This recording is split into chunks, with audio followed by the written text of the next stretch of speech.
The real world of forensic science is rapidly expanding. Researchers are finding new ways to extract clues from the dead. But one bizarre case is pushing forensics to its limits. In Western Canada, something grisly is washing ashore.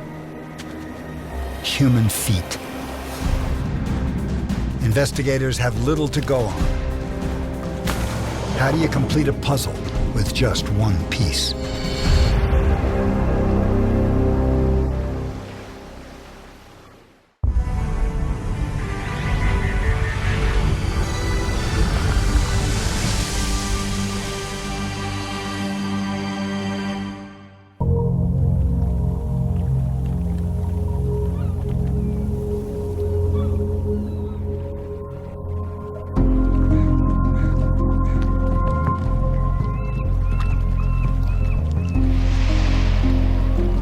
In 2007, a late August morning. On Jedediah Island in British Columbia, a 12-year-old girl walks along the beach. She stumbles upon a man's sneaker.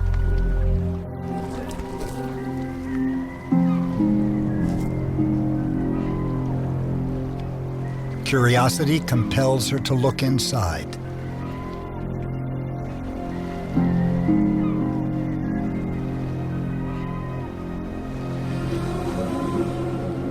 She finds the remains of a human foot.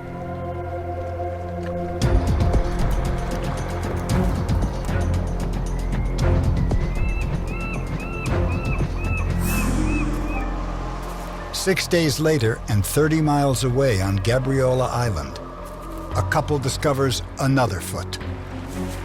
The two do not match. They are both right feet. 5 months later, on nearby Valdez Island, forest workers find a third shoe.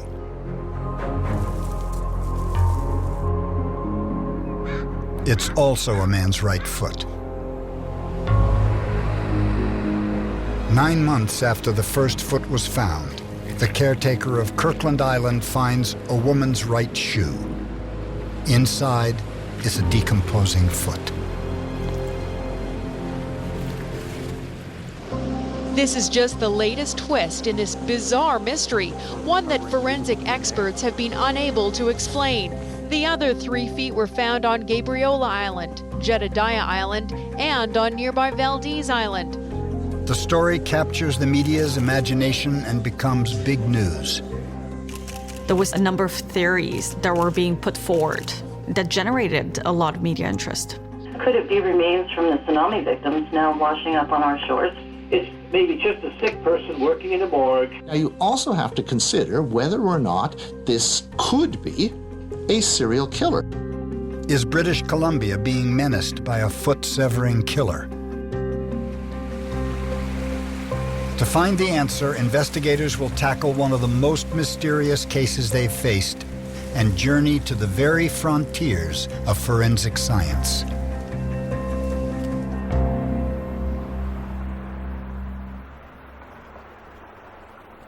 The Royal Canadian Mounted Police Major Crimes Division opens the investigation. It was the first time that we had encountered anything like this. To be finding a foot in a running shoe was somewhat unusual. How do you identify a body and solve a potential crime when all you have is feet in sneakers? Steve Fonseca of the BC Coroner's Service works closely with the Mounties. He heads up the identifications unit for all of British Columbia. It's his job to put names to remains.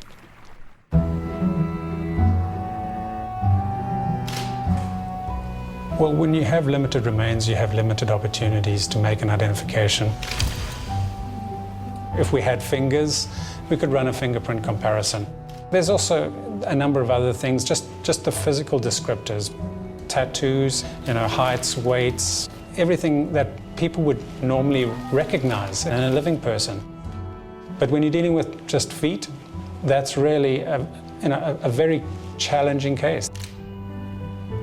All Fonseca has so far are the shoes and the 26 bones in the human foot. Police say until they're able to determine identities, they won't have a working theory, though they admit they're not ruling out the one many are wondering about. We have to be aware that these could be homicide victims. While the fear of a foot-severing killer grips the public imagination, investigators turn to science.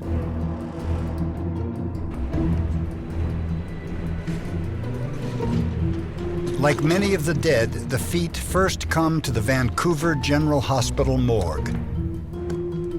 Here, their condition will be documented. The morgue plays a dual role. It stores bodies until they can be buried and starts the process of determining cause of death.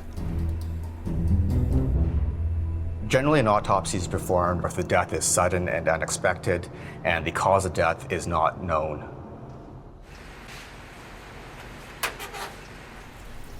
Dr. Lee has been a pathologist here for 9 years. A straightforward autopsy usually takes about an hour to an hour and a half, depending on the complexity of the case. Over the past 9 years, I've done roughly 2,000 autopsies.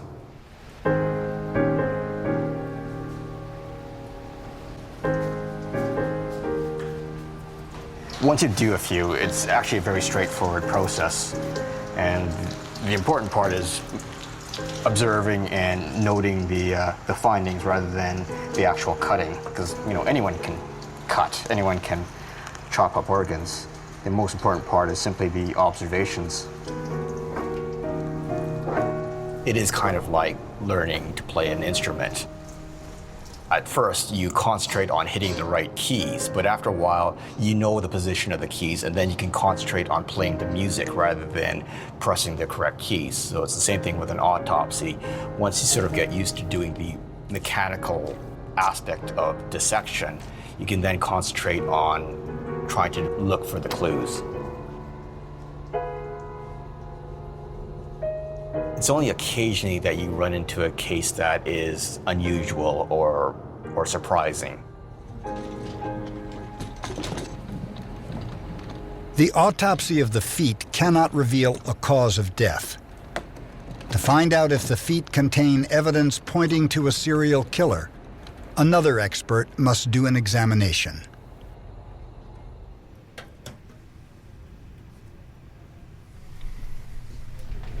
Forensic anthropologists like Dr. Steve Sims unlock information about the dead from their skeletons.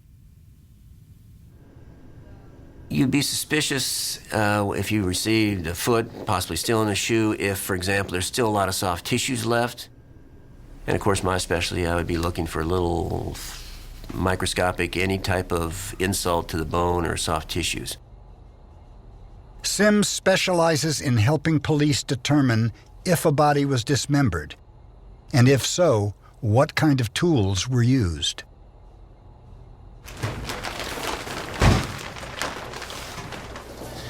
You might want to shut that door, do you think? People walking by see this? Prop him up. Today he is testing a hacksaw on a pig's leg to see what type of marks the blade leaves behind. We're going to start cutting here.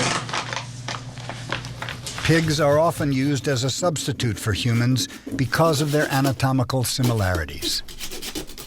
This is a saw you can buy for less than $10 in the hardware store. And I find that's usually what's used. Like the knives.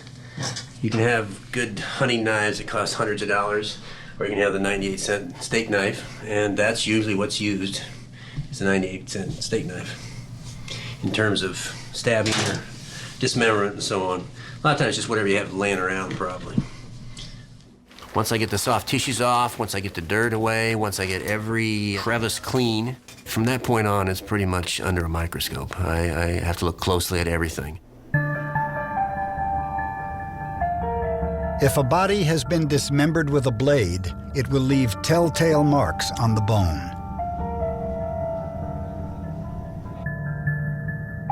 The forensic anthropologist who examined the bones of the 4 found feet comes to the same conclusion with each one. There are no blade marks. The feet were not severed. This latest one was not forcibly removed. The 3 previous ones were not severed. The feet showed no evidence of being severed. But for some reason, it's slightly more newsworthy if it is the work of some predator, serial killer, or something that's not natural.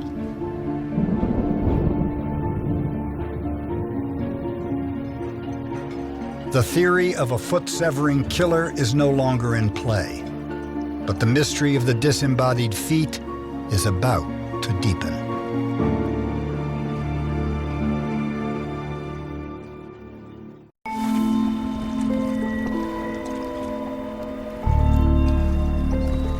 Over the past 9 months, 4 right feet have floated ashore.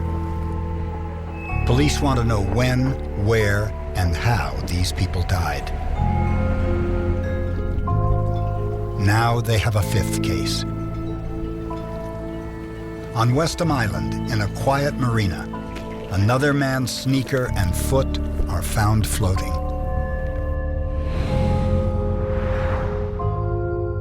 It's a match to the Nike sneaker found on Valdez Island, 23 miles to the west. If scientists can use remains to determine how long a victim has been dead, investigators can match time of death to known accidents or reports of missing persons. It would be very helpful to know the time since death. However, because of a variety of factors, we've been unable to determine that.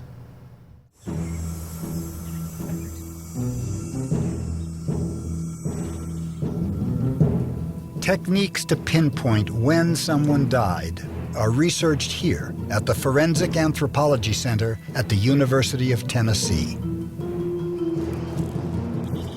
It's known as the Body Farm. Dr. Ian Dador studies decomposition by observing human bodies that have been donated for this purpose. I last looked at this body about 4 days ago, so I'd be interested to see what's underneath.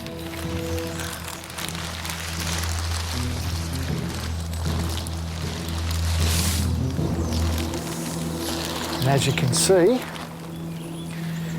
it's covered in what's called a maggot mass.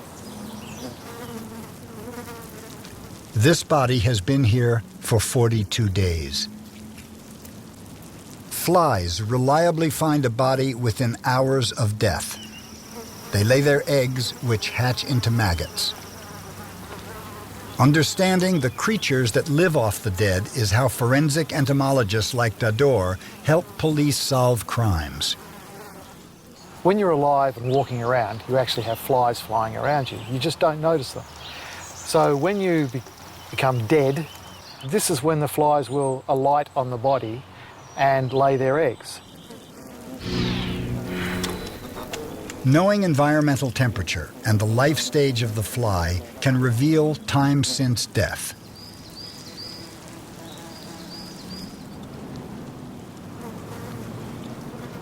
Once I attend a crime scene and there's a body involved, basically I assess the body.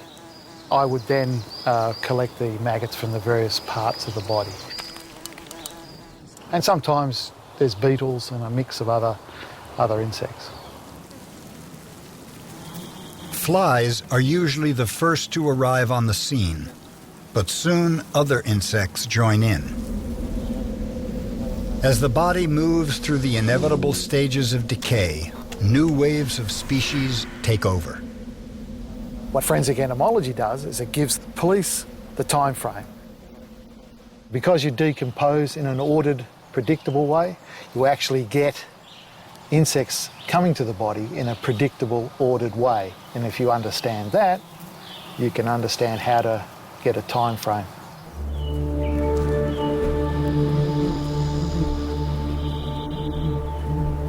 On land, insects are the gold standard for determining time since death.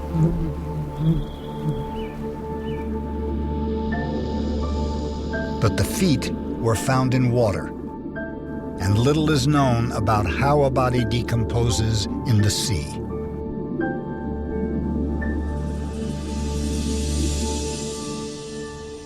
Dr. Gail Anderson hopes that her latest research will help decode that mystery.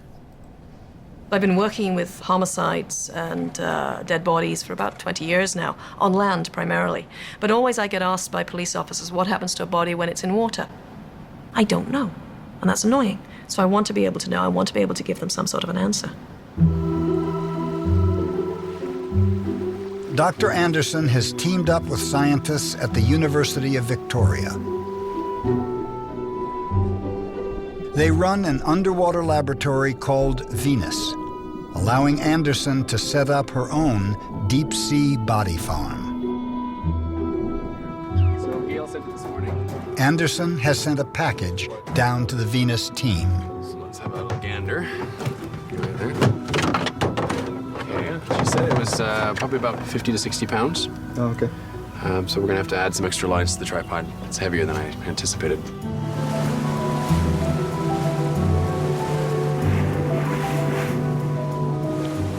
All my research is case-driven, so that means that we try to recreate those kind of situations in the lab or in the field.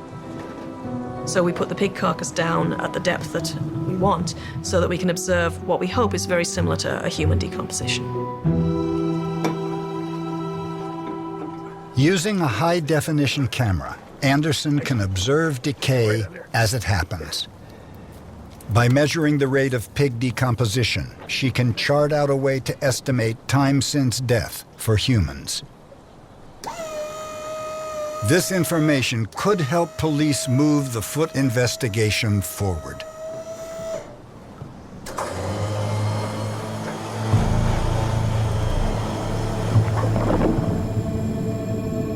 The carcass begins its descent to the ocean floor.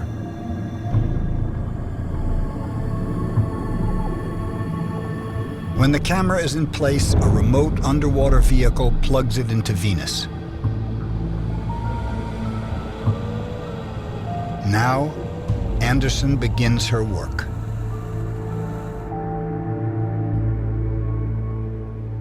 Over the coming months, she monitors her pig, controlling the camera from any computer with an internet connection. This is the Dungeness crab. This is the big guy that removes a lot of the tissue. These are squat lobsters. They're also a kind of crab. And that's the three-spot shrimp.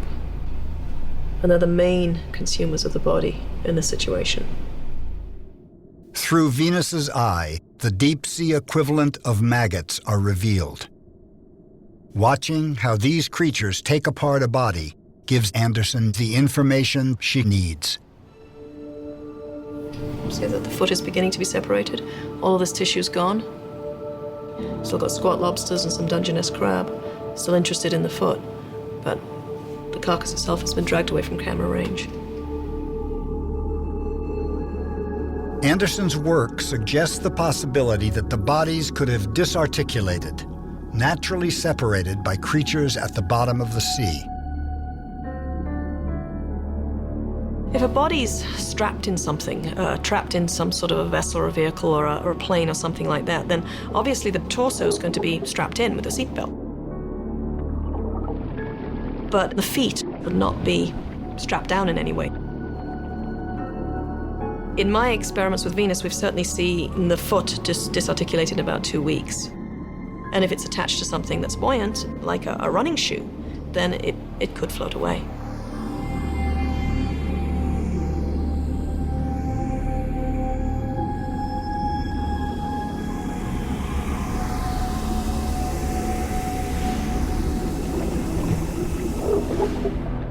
Although the feet could have separated from the body in as little as 2 weeks, the sneakers could have preserved them for years. Anything that's going to be inside something tight like a tight shoe are going to be well protected. I've seen remains that have been in the water for over 5 years. They were in fairly solid condition. There was not much deterioration. This means investigators could be looking for an accident that happened a long time ago.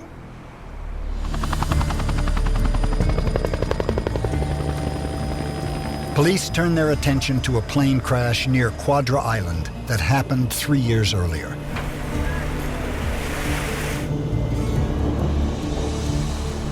The float plane had left Vancouver Island at 10:10 a.m. on February 28th, but disappeared before reaching its destination.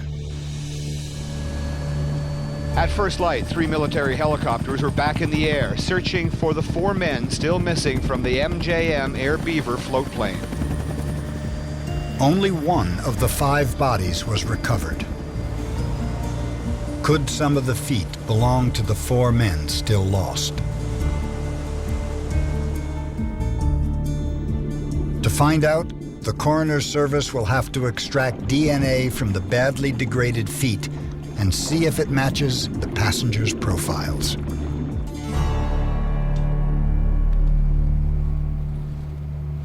Anytime you can't get DNA from your human remains, it's a setback, because it means they have to rely on other circumstantial evidence to try and identify somebody. With high hopes, investigators send the feet to specialized DNA laboratories for analysis. In a case like this with the recovered feet, they're obviously partial, they're fragmented. Quite often all we have to use is DNA, but one hair, one tooth, one small fragment of bone, maybe the size of the tip of your pinky, is potentially all we need to get a full DNA profile.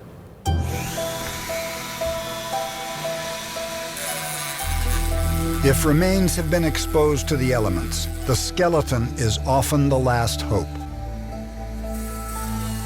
DNA can remain protected inside of the bone. When an analysis is begun on a bone sample, we need to carefully clean the surface, and then we cut a small piece from that cleaned area, and that goes into what we call a cryogenic grinder. And a cryogenic grinder will reduce that hard tissue to a powder that we can extract DNA from.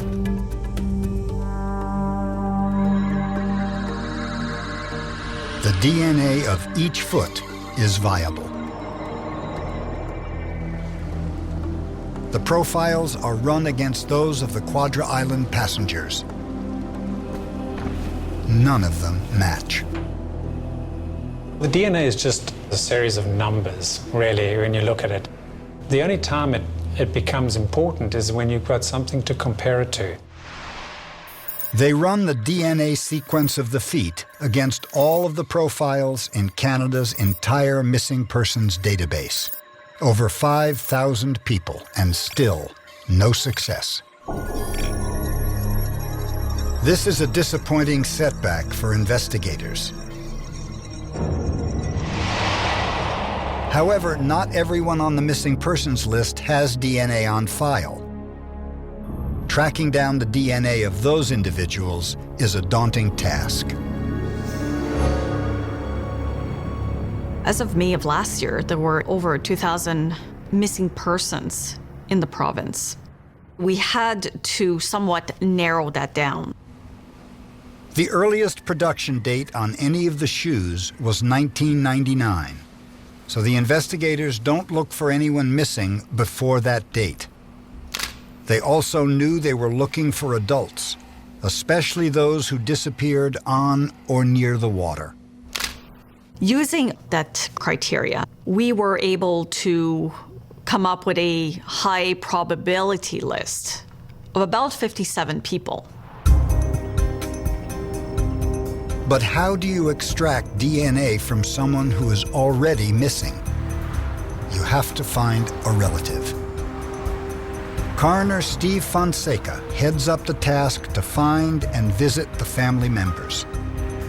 But it won't be easy.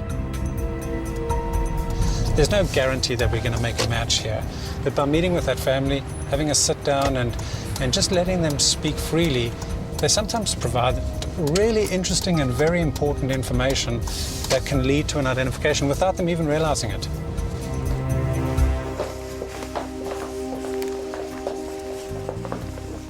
Okay, so as we discussed, I'm going to collect your sample, which we're going to profile. We're going to add it to the DNA databank with the BC Coroner Service, and then run that profile against all the human remains profiles. So we've dealt with cases where families have searched for many, many years. We recognize that we're not going to make identifications as soon as we'd like, but we always have to keep in mind that for every day that goes by, there's a family probably wondering what happened to their brother or a sister or a mother or a father. And so it's important for us to be able to provide that family with some answers. The process is slow. The families are spread across the globe, and not all are cooperative. With no matches yet, all 5 cases remain on Fonseca's list as unidentified.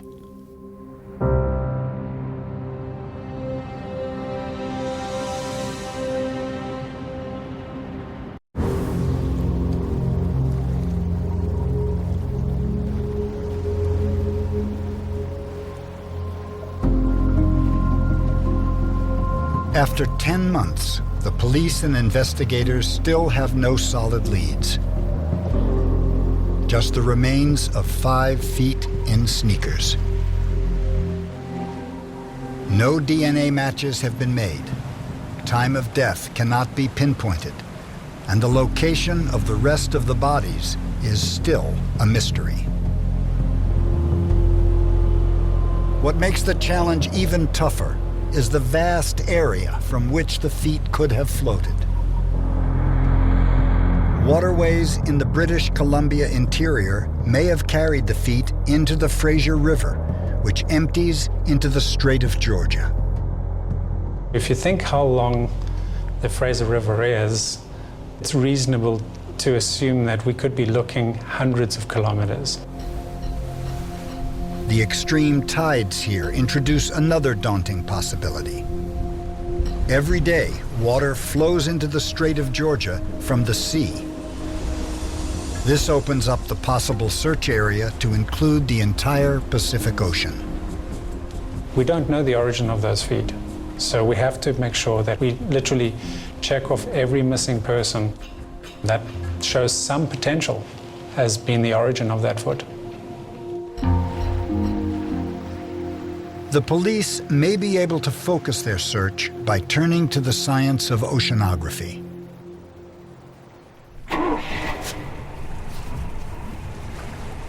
Dr. Eddie Carmack tracks floating objects as a way to understand ocean currents.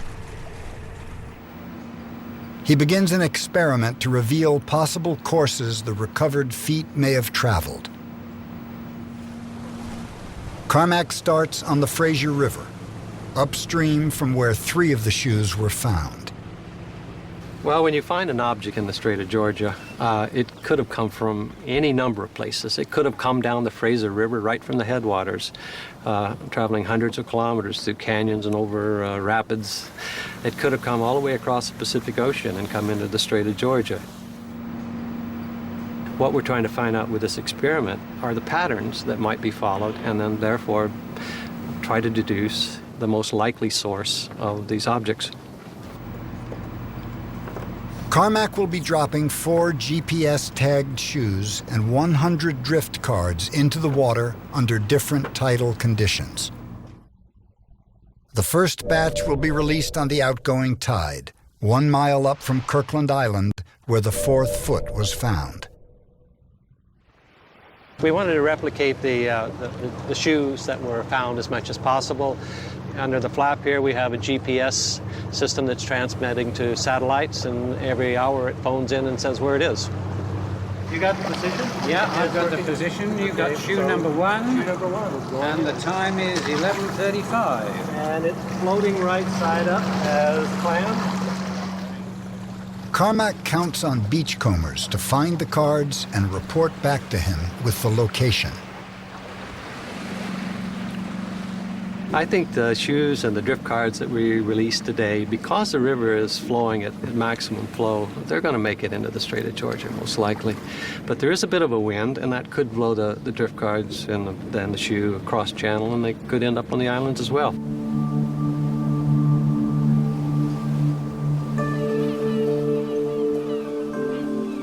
The floating objects are already bringing back some interesting data. As suspected, it appears currents and winds scattered them widely. Some of the cards that were dropped together ended up 122 miles apart. The majority floated south. This ongoing experiment suggests some paths are more probable than others. But the data is not conclusive about the original departure point of the feet. This is a little baby step toward understanding how objects are floating around in this very complicated inland sea. Understanding the possible pathways of drift will be very helpful in trying to solve this puzzle. At every turn, the feet seem to vex the investigators.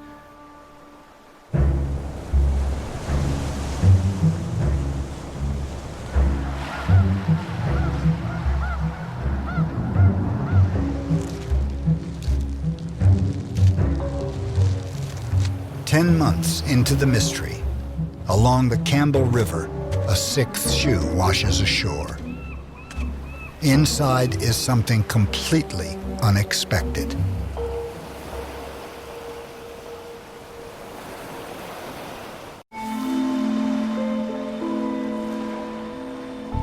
The sneaker found by the mouth of the Campbell River also had bone and tissue inside, but it isn't like the others. It appeared human even to the Mounties who recovered it, but inside that blue box was an elaborate hoax. Someone placed a running shoe on this beach, and in it, an animal's paw wrapped in a sock and dried seaweed. The BC Coroner Service determined through examination that it was evidently a hoax. The remains were in fact animal.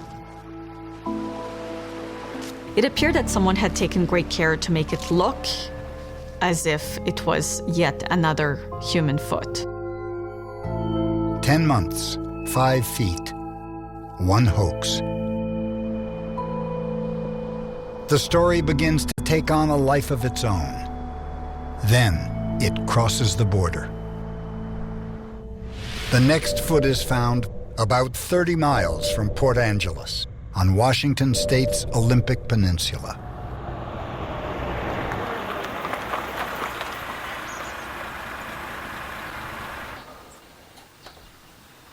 It was August 2nd in 2008.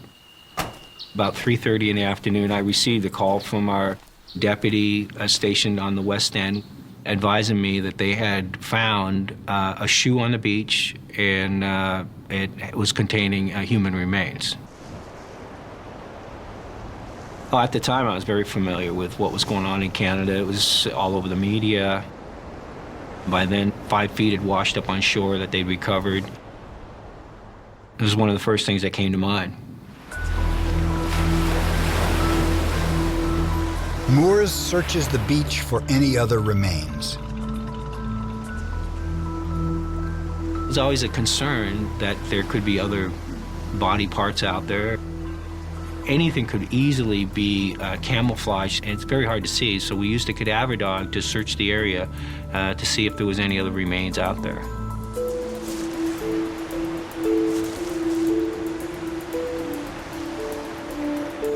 There's so many places on a beach where something like a shoe could be covered up. If it washes up on shore and the next tide brings in seaweed and dumps it on top, the person going by isn't going to see it. But the dog, it's as though the seaweed isn't there. They smell right through it and can distinguish that human smell coming right through the seaweed, and they'd immediately be able to go to it. Well, sure. Cadaver dogs have been used since 1974, but they are fallible.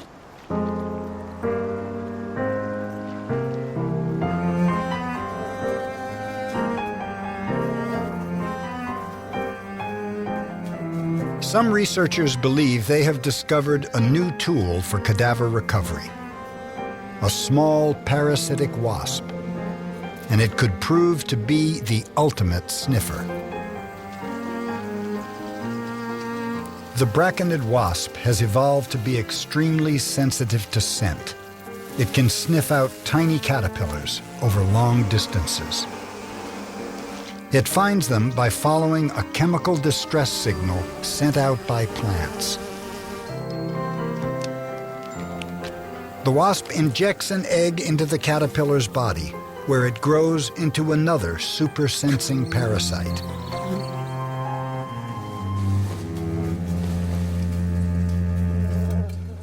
In the lab, Dr. Glenn Rains is swapping out the odor of a distressed leaf for the smell of a cadaver. The wasp can detect scent molecules that are present in the air at 1 part per billion, easily outperforming the most sensitive cadaver dog or man-made machine. Insects in general have always been fascinating to me from when I was a kid. We can learn a lot using them to do the work we want. This is a mixture of soil that was taken from underneath the cadaver, and we'll use that to test the wasps. The holes in the tinfoil allow the scent of a cadaver to waft up around a drop of sugar water.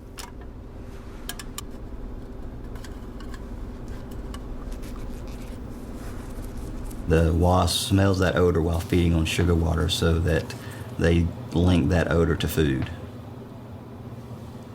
We let them feed for 10 seconds. We remove them, give them a break for 30 seconds to 2 minutes. We repeat that training 2 more times, and then they're trained. It takes about 5 minutes to train the wasp.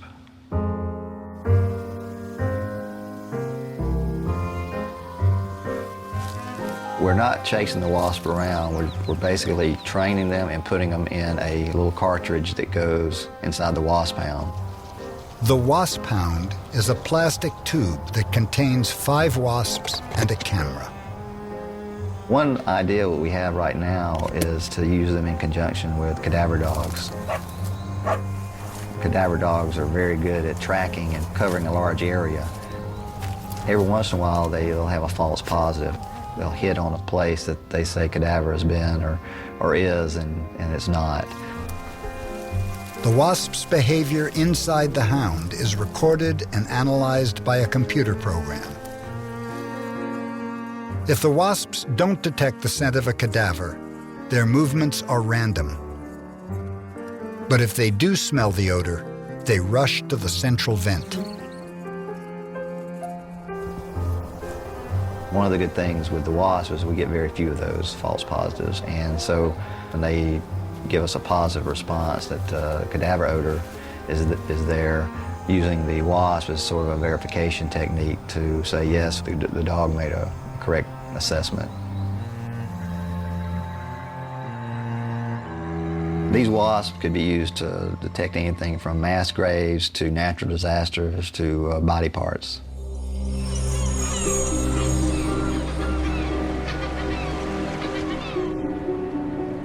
Body parts continue to wash ashore in British Columbia.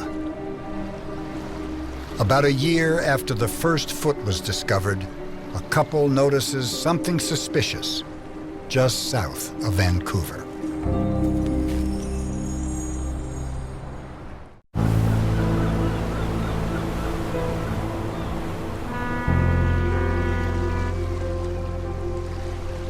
Fall 2008. The 7th sneaker to wash up along the Fraser River holds a woman's left foot. It matches foot number 4, which was found 6 months earlier and a few miles away on Kirkland Island.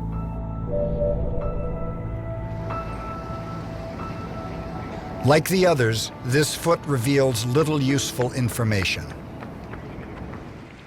But the investigators' earlier efforts are starting to pay off.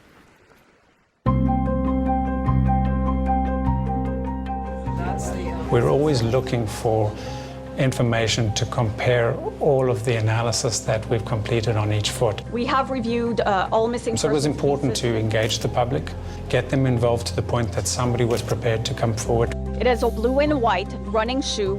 We had a call where someone recognized one of those shoes.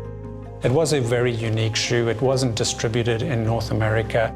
That person recognized that it may be associated with their loved one. DNA testing of family members confirms their suspicion. A positive match is made. The first foot belongs to a man who suffered from depression when he disappeared. The exact manner of his death is still unknown, but the police rule out foul play. The first foot that was located is not connected in any way to the other recovered feet. So there is a very strong possibility that this simply must be a coincidence. A coincidence that involves 7 found feet, one of which has been identified, and 4 of the feet make up 2 pairs, leaving 4 unidentified individuals. When and where they died and who they are remains a mystery. But there may be one last hope to solve these cases. But I wonder how close it is to the shoreline. I wonder if there could have been a scavenging. Fonseca and his team have developed a powerful new technology. It's called the Geographic Information System, or GIS.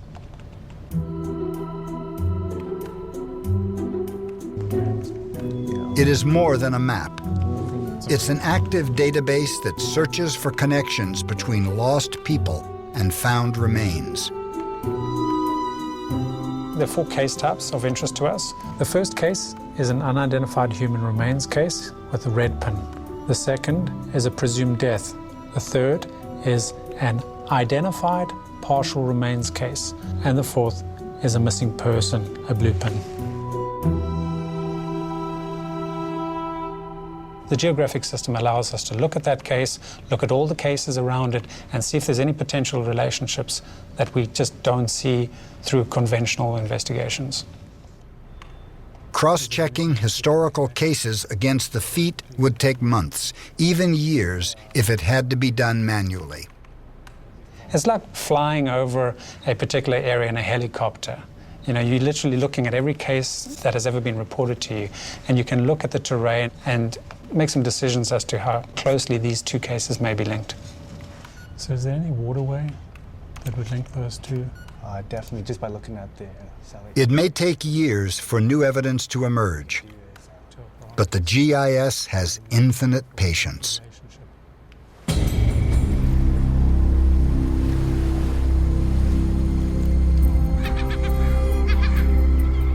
Perhaps the ultimate question is why were so many feet found over such a short time?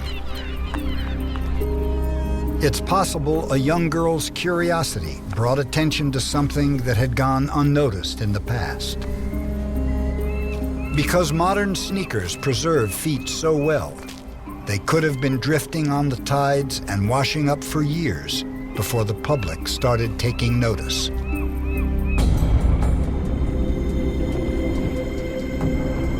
People are definitely having a closer look if they encounter a shoe on the beach.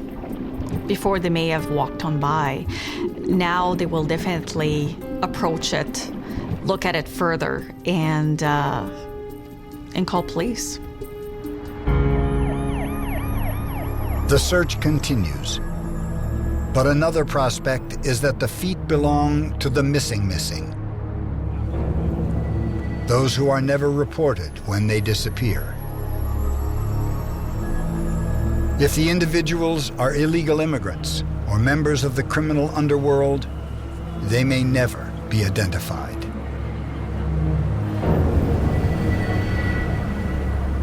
But the investigators aren't going to give up.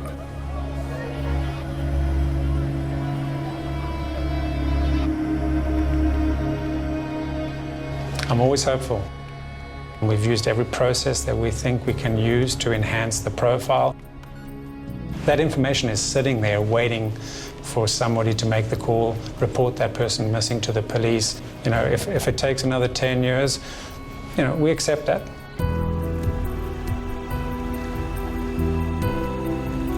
Though the investigating team remains hopeful, the latest tools in forensic science have not yet produced solutions to this challenging case. The truth of what happened to the unidentified people whose feet washed ashore remains a mystery.